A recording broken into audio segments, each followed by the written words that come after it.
This is Action Potential. I'm your host, Sahan Ranamukarachi, and we welcome you to the show. Our goal is to propagate ideas that can revolutionize medical care delivery.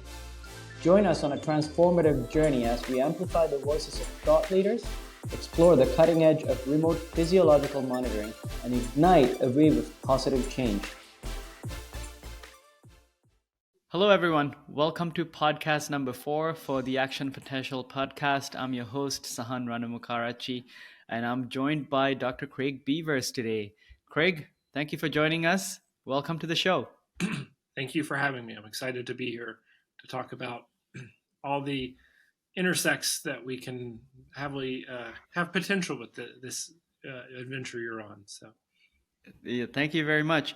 With the Action Potential podcast, exploring the cutting edge of remote physiological monitoring, who better to talk to than a clinical pharmacist who's in the field every day on the cardio-renal care delivery side.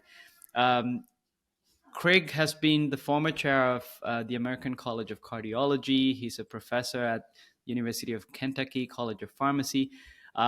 There's an impressive resume to Craig that people should know. Craig, do you want to tell us and our audience about you?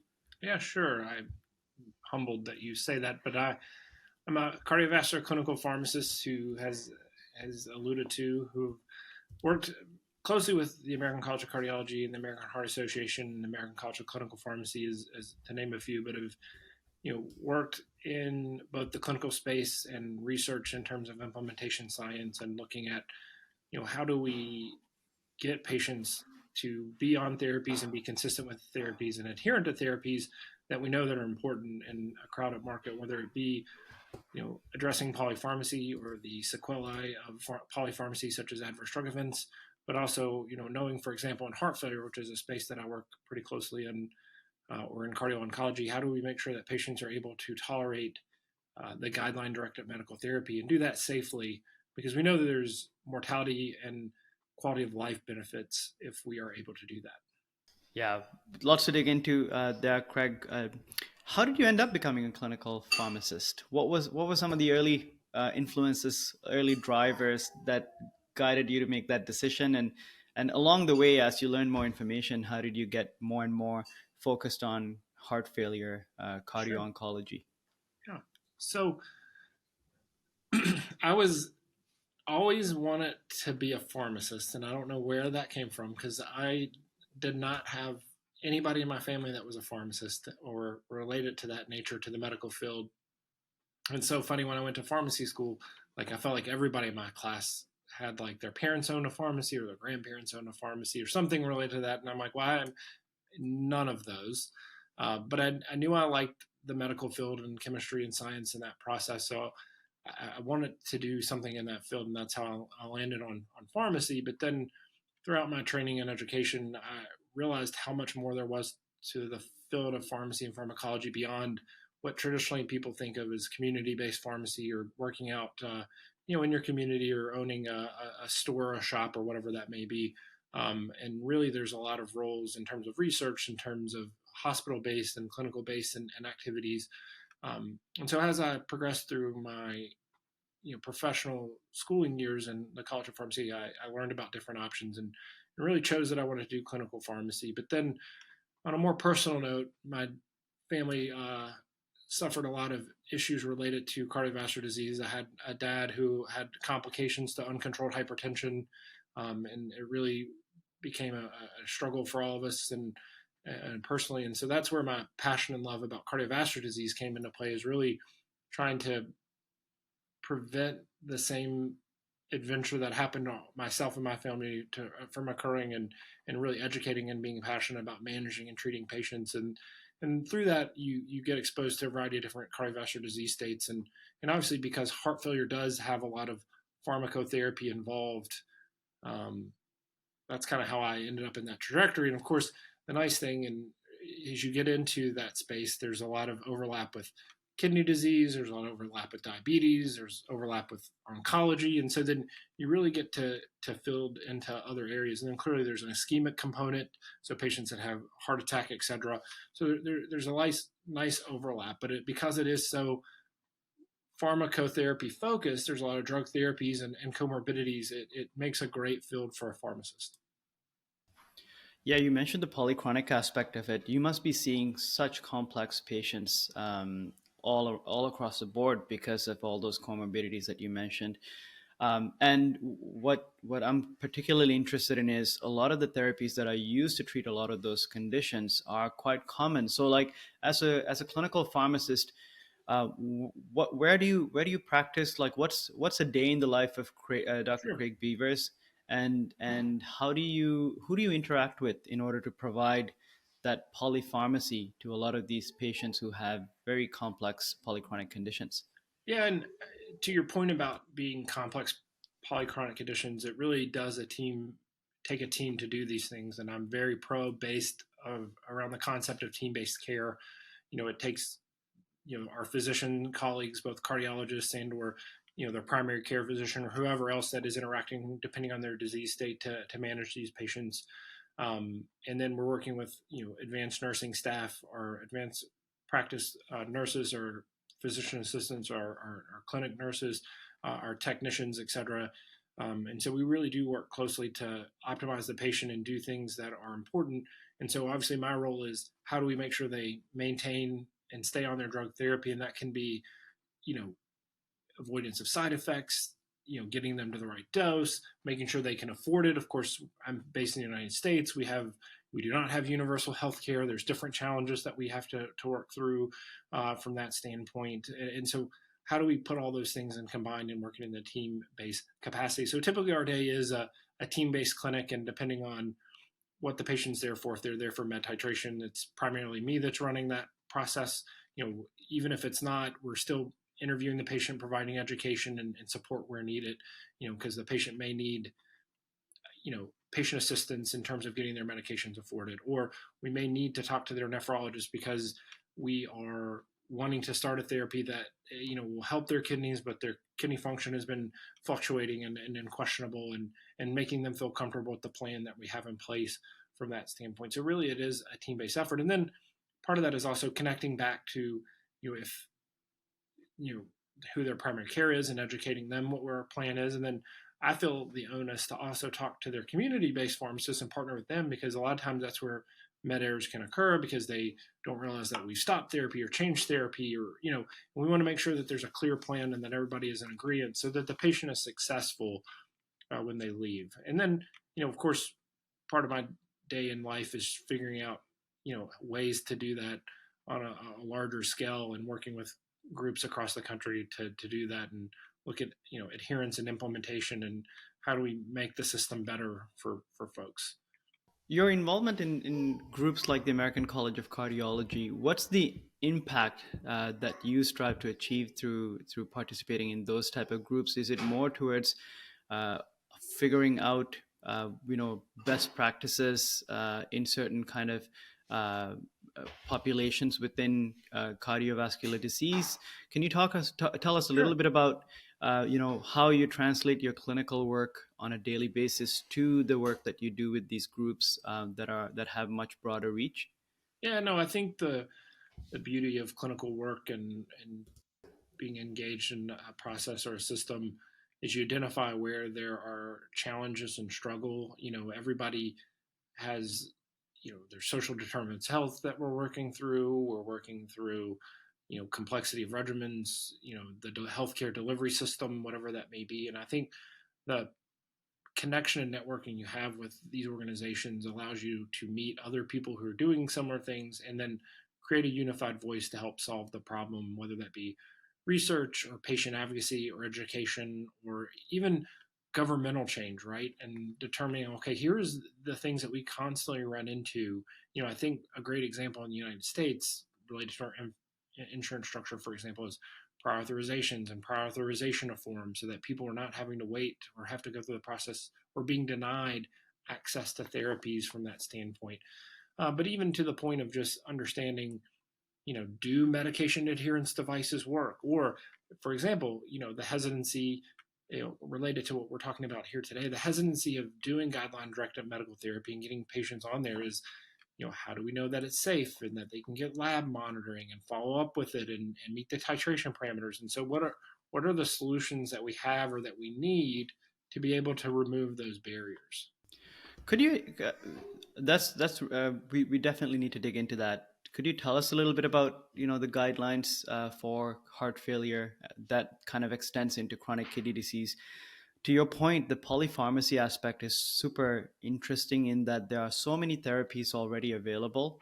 How do you help your clinicians practice or caring physicians make those kind of decisions on which therapies are the right ones for that specific patient? Because we're trying to as quickly as possible move away from one size fits all kind of approaches, but there are guidelines that talk about broad categories of therapies that patients should be on. One thing that I saw recently, Craig, is heart failure reduced ejection fraction guidelines, where you could start to see when patients have different comorbid conditions, certain medications become contraindicated, certain ones need to be exercised cautiously to be prescribed.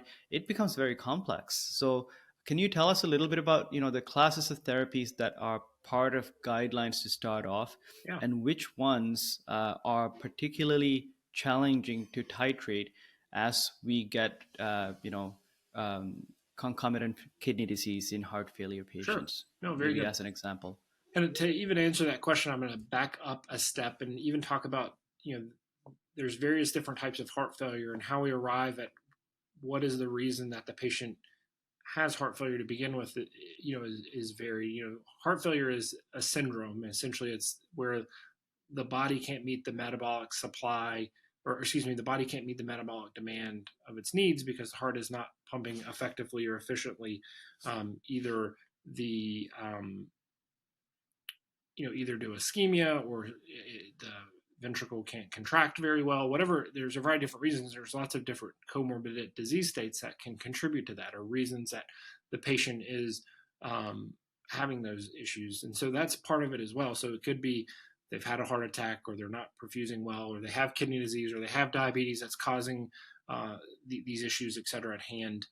And so that's kind of the first step. And then when you determine that they have heart failure, and especially if you're referring to heart failure with reserved or reduced ejection fraction, with reduced ejection fraction, we have a lot of agents at our disposal that have been shown to decrease mortality, improve quality of life. And a lot of those include our RAS inhibitors, such as ACE inhibitors, ARBs, angiotensin receptor blockers, angiotensin receptor neprilysin inhibitors, or ARNIs. Then we have mineralocorticoid receptor antagonists, or ARAs, aldosterone receptor antagonists. So that would be like your spironolactones, et cetera. And then beta blockers, of course. And then there's a slew of other agents that are at the disposal that we would use. And the interesting thing is a lot of those agents, either they're helpful in terms of improving ventricular function and improving and muting the RAS system. However, those things are also tied into the perfusion of the kidney, which eventually over time help the kidney, but do have the risk of short-term risk to changing the serum creatinine in the process, and then also impact electrolytes, et cetera, that we get concerned about in terms of monitoring. And of course, they also lower your blood pressure, which, if you're too hypotensive, that can make the kidneys angry as well.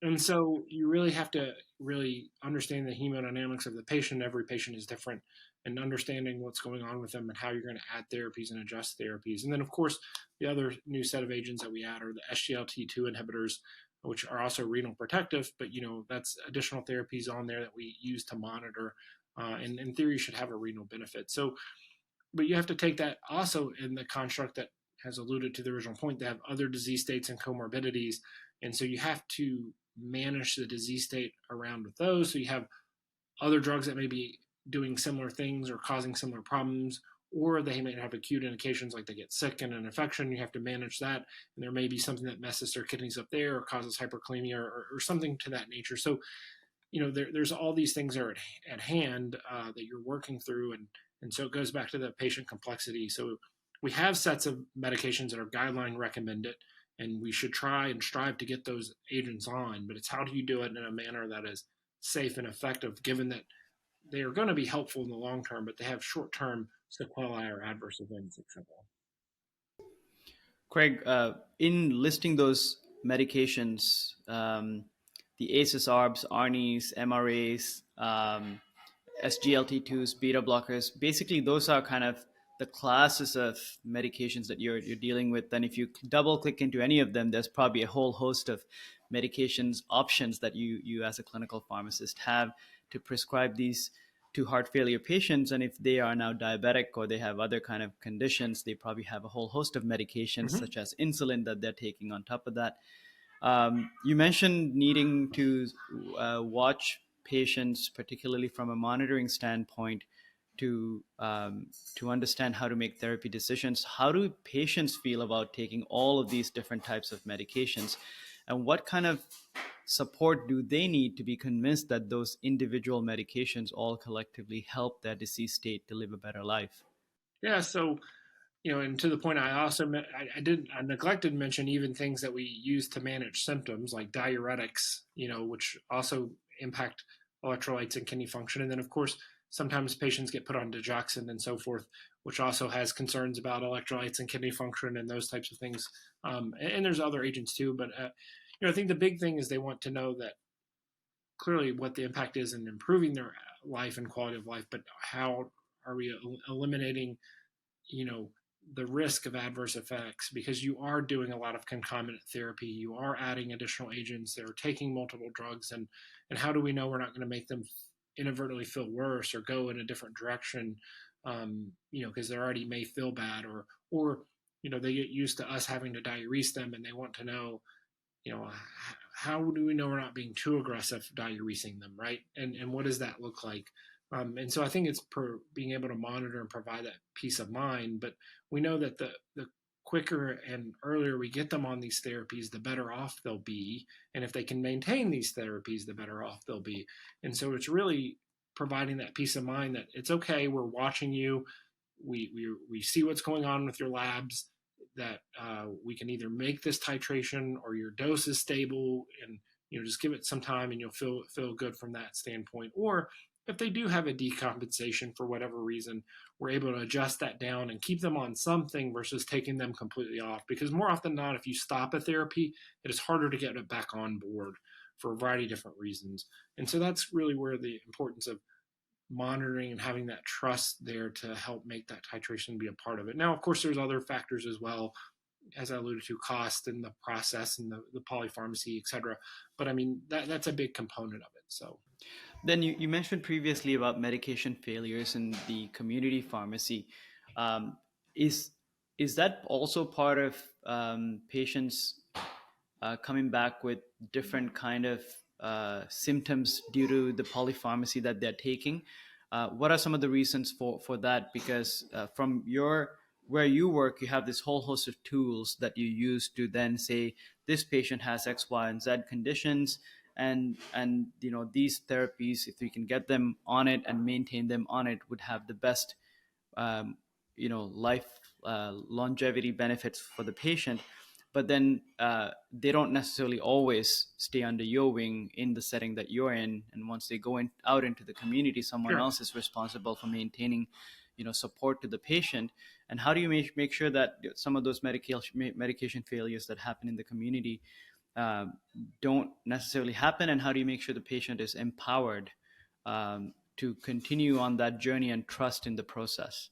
Yeah, I think a lot of heart failure, at least in the heart failure space, is teaching them self-management as well, and being engaged in that process and understanding that they're just as much a part of the team as any of the rest of us are. So we empower them to understand their regimens, to ask questions, to get follow-up. I think that's the big key. And sometimes the barriers is they need to be followed up pretty regularly, especially after we make changes to their regimen or dose titrations, and understanding that it's important that they come to those. Now, that is always hard when you're trying to make titrations in a relatively quick amount of time and you need them to come back every week or every other week, et cetera, because that's additional time and effort to come and do those things.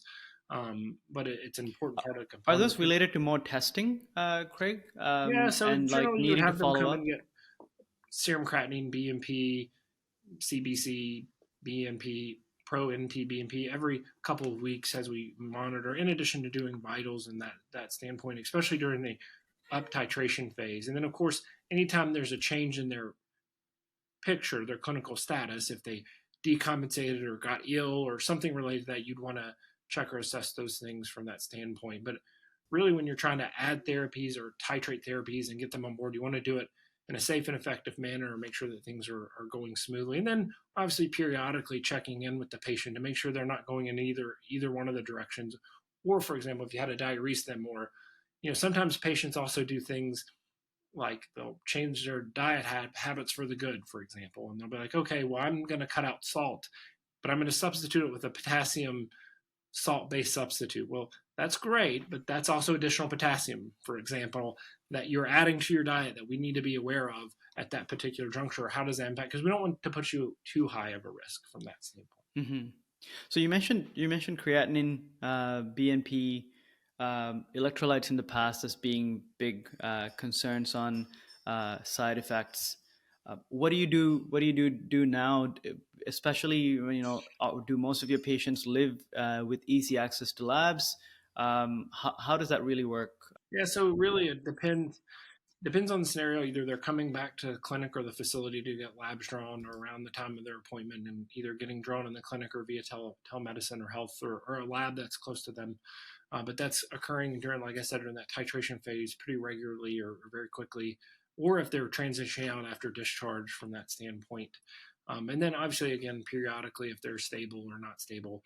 And so it is a lot of lab draws and venipuncture and getting that information to help manage those patients. And so that's a part of the trick and the status. And then obviously we keep up with vitals and weights and fluid status, from that standpoint, because that's an important component. And what are their symptoms? How are they feeling? What are they able to do as a point of their activities? And then sometimes obviously at post-discharge, home health may be engaged, right? There may be a home health agency that's collecting labs and vitals from that standpoint.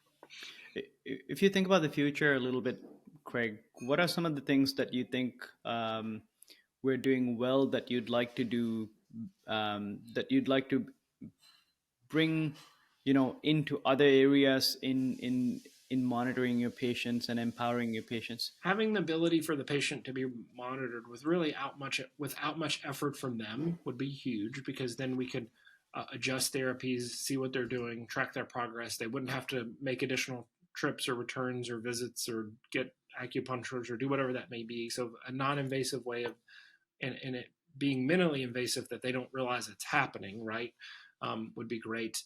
And then over time, I think you could really teach patients to manage things themselves, like where they could see what's going on with their labs and do some of that work. And like, okay, if giving them parameters saying, well, if your creatinine and potassium and sodium stay in this range for a week, then go ahead and double your dose and then watch it for a week, and we'll watch with you remotely and see what's going on. And it'll let us know that you've doubled the dose and that you're okay. So that would be like the ultimate projection. That's where they can really harness the power of telemedicine, just Correct. to, from the comfort of their home, they have the data, and then they can just call Correct. you, the clinical pharmacist, up and say, okay, I think we're in the clear, and you can advise them to up titrate. No, that's really, really powerful, especially as you're dealing with so many patients across so many therapy classes. There's a lot of really exciting activity in the space of pharmaceuticals in metabolic conditions, particularly these days. One class of medications you mentioned, MRAs, finerenone, for type 2 diabetic kidney disease has been a big hit. And, there's a whole bunch of medications from Novo Nordisk. What gets you excited as a clinical pharmacist about, the landscape of pharmaceuticals in the space that you're working in? Well, it gets me excited. There's a lot of things to help manage these patients.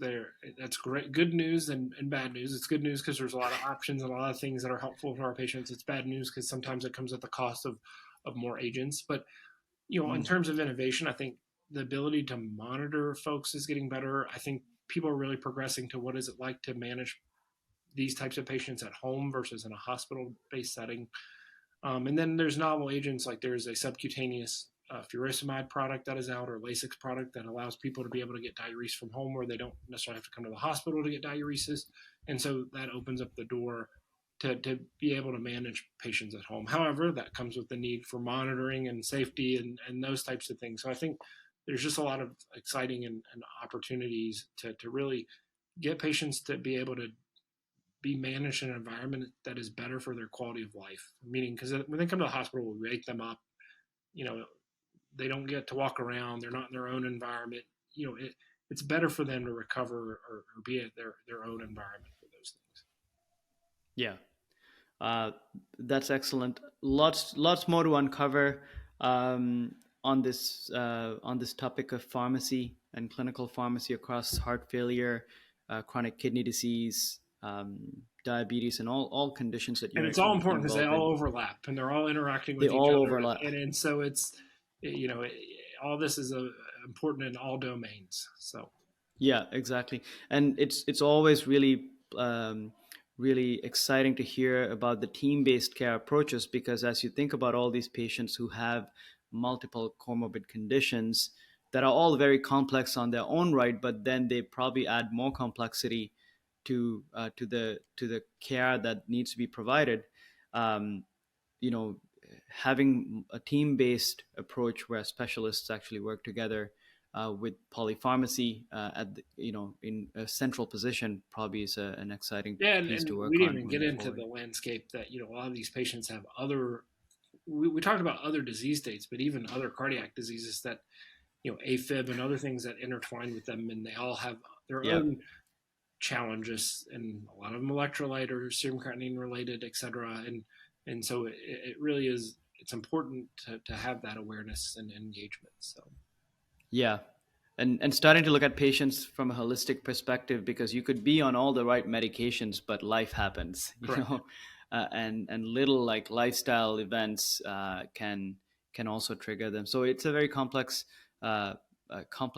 scope of work that you're undertaking, Craig. Thank you so much for taking No, some thank you time for the to time. This has been great. uncover that with I us. appreciate it. And as always, we recognize the importance of pharmacy and in how these patients go through their disease states and being cared for. So we commend you for all the work that you're doing. No, thank you. And we're really excited to dig deeper into some of these topics later with you at some point. But for today, this is a really, really good first conversation with you on the Action Potential podcast. Thank you very much.